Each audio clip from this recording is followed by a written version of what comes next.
I have some breaking news for you guys because Amanda Bynes' secret Twitter account, Persian LA27, recently released some screenshots of some emails from a business manager on Britney Spears' team who was responsible for putting her in a conservatorship.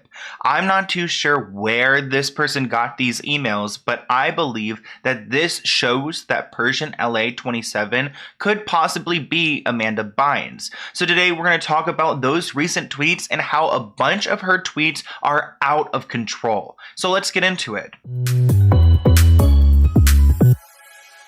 You guys may be aware that Amanda Bynes was put into a conservatorship at the age of 26 years old, actually the same age as Britney Spears, and now Amanda is 35 years old and still under the control of her mother. We have talked about her secret Twitter account before on my channel. I don't want to get into all of the history behind it because we don't really know if it's Amanda or not.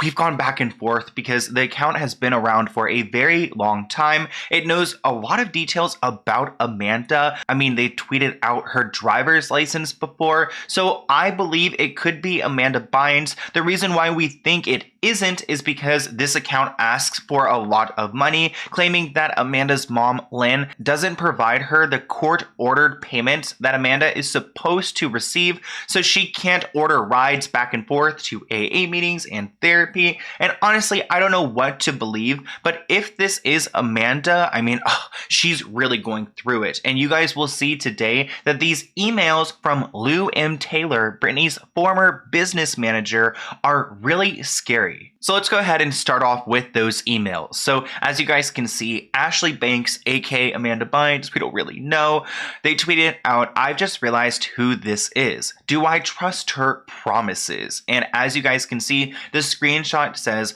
Lou at Team TriStar, which would be Lou M. Taylor's company that she runs, which is an entertainment business firm for many celebrities. The next tweet reads, "Her team contacted me through multiple private emails. She seems to be the only one who wants to genuinely help me and my position. This is exactly what I need." When she says private emails, I don't know if she's referring to her emails or their emails, but it does look like Team TriStar has been trying to get to Amanda Bynes.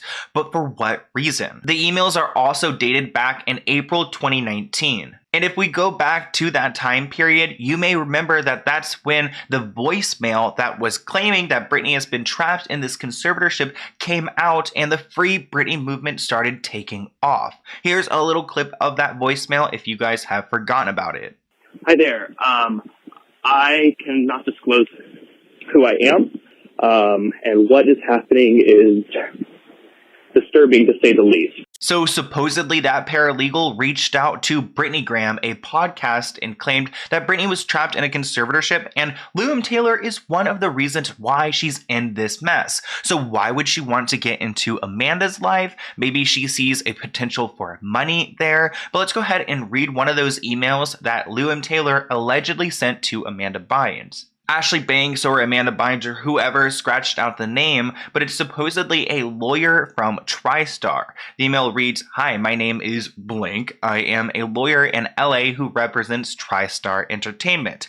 It was sent from a BlackBerry. I don't know why that's included there, but they're trying to reach out to Amanda Bynes, and I feel like they're trying to get a girl in a vulnerable situation and add her to their collection. When it comes to Amanda's conservatorship case, I have no idea what's going on because I tried to listen to one of the hearings and right before Amanda went, the phones went silent, which I believe is illegal. Like, I don't understand how they can just pull the plug right before it's Amanda's turns for a whole public court hearing, but it looks like she's supposedly getting a team together according to her Twitter. This tweet reads, "I've put a small team together, pro bono of course." Pro bono means that they would be working for free for Amanda on behalf of her, conservatorship case, I'm assuming. You guys may remember we've talked before in a video that she actually got in trouble for paying a lawyer on the side trying to get out of her conservatorship, and the courts shut that down.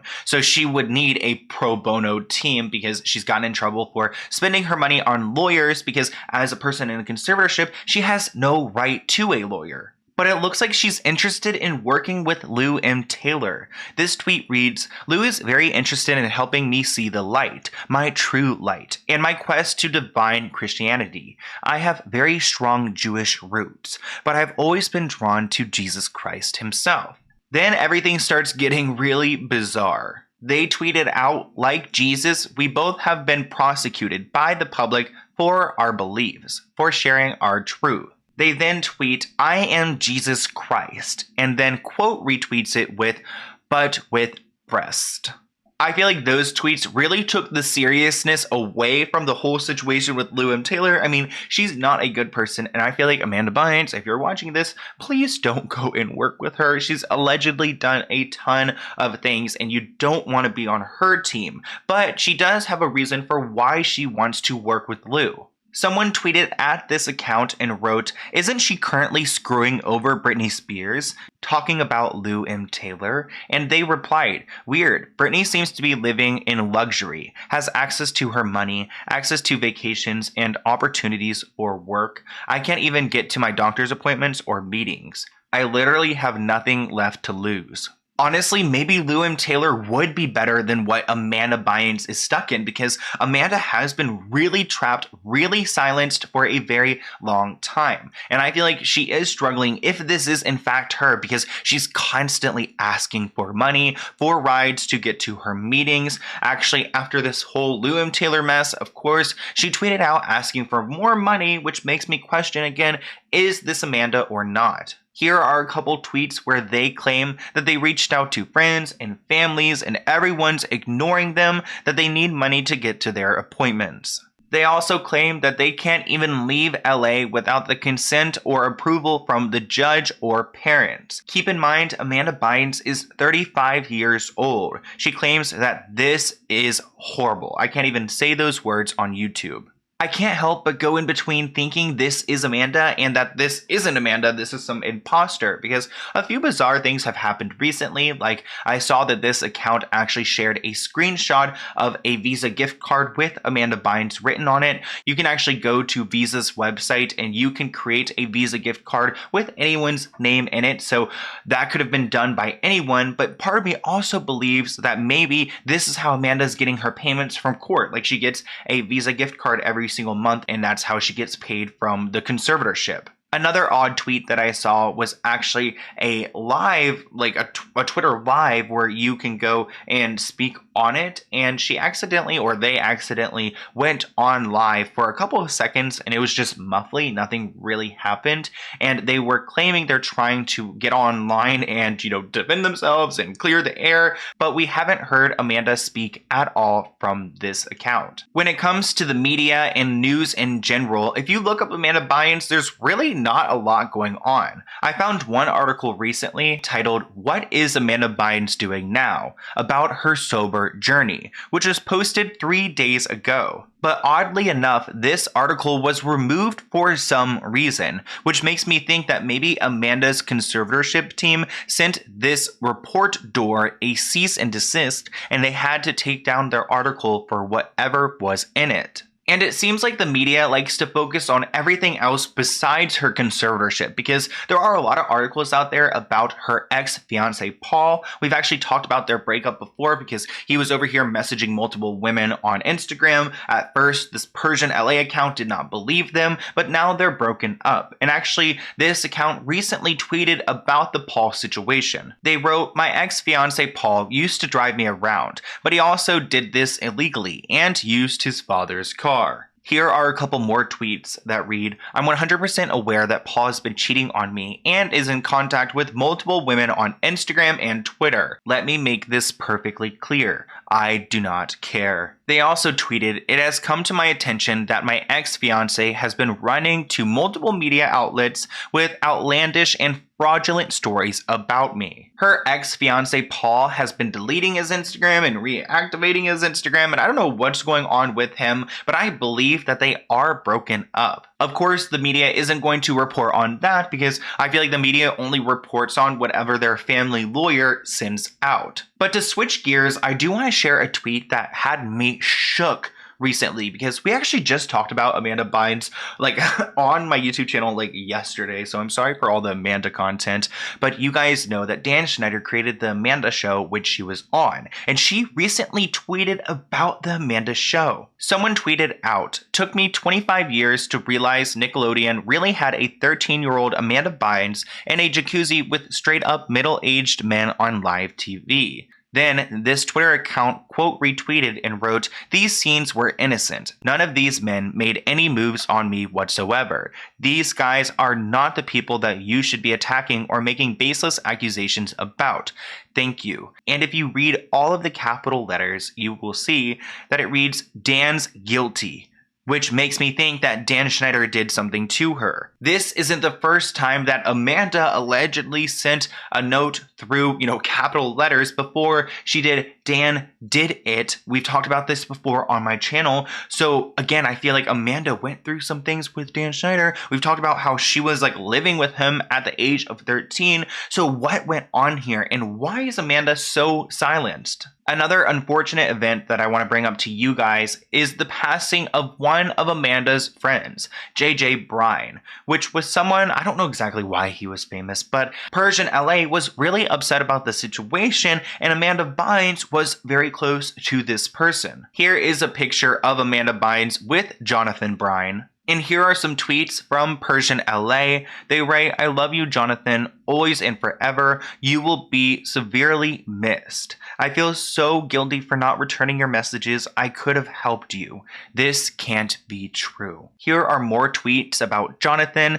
They write, "I remember when you insisted on accompanying me to the DMV and demanded that they allow me to take another photo for my license. He truly had my back when nobody did. JJ defended me to the fullest, and I let him down by ignoring his calls for help. I will never, ever forgive myself." When it comes to those situations, I mean, you cannot blame yourself for someone else taking their lives. I know a lot of times the guilt sets in, but you guys understand that it is so hard for everyone involved, and just understand that it's going to be painful for you, but you cannot blame yourself. And I hope Amanda doesn't blame herself even for ignoring his messages. Like, of course, yes, like in hindsight, you wish that you replied because maybe you could have done something, but in the grand scheme of things, I mean, it's so hard to talk about. I don't even really want to get into it because it's just emotional for people who, have experienced loss close to them. But I do want to shift gears because there was a tweet that was released by Persian LA,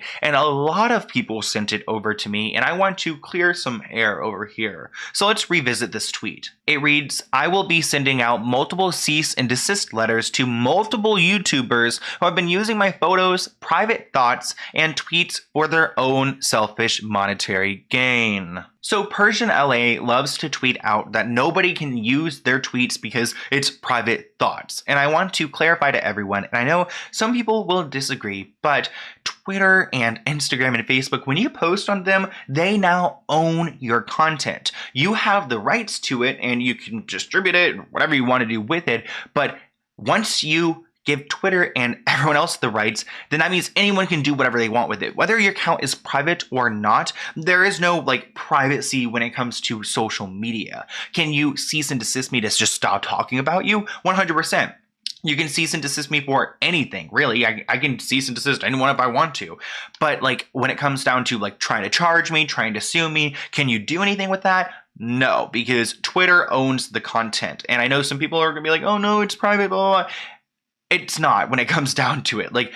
I love how people act like just because something's been posted on social media or screenshot on social media, I don't know, that they own it, but they truly don't. You retain your rights to any content you submit, post, or display through services. What's yours is yours. You own your content, although you also grant Twitter a license to use the content, which authorizes it to make your content available to the rest of the world and let others do the same. This is very common when it comes to social media, so she can cease and desist me. I would love to see what she would do it over, because I don't feel like I'm talking about anything like offensively. Like, we're all really worried for Amanda. Like, we want to free Amanda. I've tried donating to the Cash App, but it gives me a whole spam notification, so I'm not trying to get scammed or spammed or whatever. Also, if she's in a conservatorship, there's no cease and desisting me. Like, her mom maybe would, maybe her mom's lawyer would, but like, as a person in a conservatorship, they don't have legal rights. And that's why I'm here trying to help people like Amanda to bring awareness to the corruption,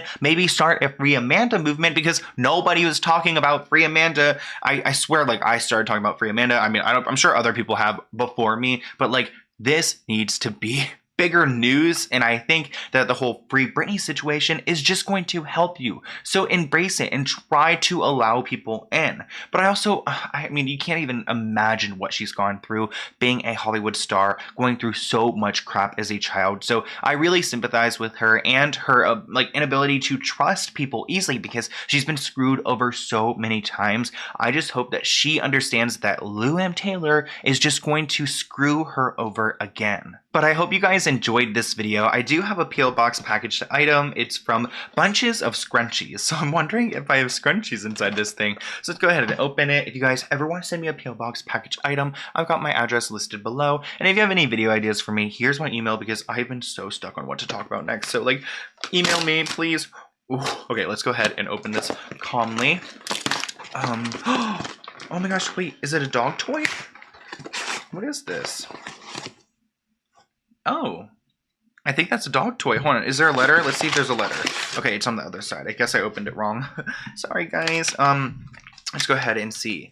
Sloan, thank you for all the hard work you put into your videos. You're the only tea channel I watch because you cover topics that matter, not just drama. That's true. I don't even like to think of myself as a tea channel. Like, I used to say tea stuff like back in the day, like in my sayings and stuff, but I'm just not really into it. Please enjoy some handmade items from my super small Instagram shop. My mission is to upcycle old and unwanted fabrics into trendy, useful items. Bunches of scrunchies, and I will link it below. That's awesome. I don't sell these, but rather will donate them to a local animal shelter. So cute. My shop focuses on scrunchies, actually. I hope you or a loved one can put them to good use. Aw, the world could use more good in it, and I'm glad your channel and my shop can add a bit to it. Oh, I love that, Caroline. Look how sweet. I love that, and I love that you're like involved in the shelter, because you know we love that on my channel. Oh my gosh, so here are the scrunchies. I've never owned a scrunchie. Like, I thought at one point guys were wearing scrunchies, right? Like, is it a vibe? Like, I don't know. Let's go ahead and put one into. I'm doing it. I did just take a shower, guys, so I feel like sometimes people think my hair is really greasy, but I do just usually shower at night or day or whatever. It's actually like 10:30 when I'm filming this, but wow, thank you so much, Caroline. And here is the dog toy again. We got 2 more scrunchies here. Like, oh my gosh, look. I feel like I just need, what is it called? The hydro flask. I need my hydro flask. And then this is a toy for Bunny. So thank you so much. And thanks for being a sweet person and donating to the dog shelter. I really appreciate that. And I know so many people do. So thank you guys so much. I hope you enjoyed this video. And I will see you guys in a new video soon. Bye, guys.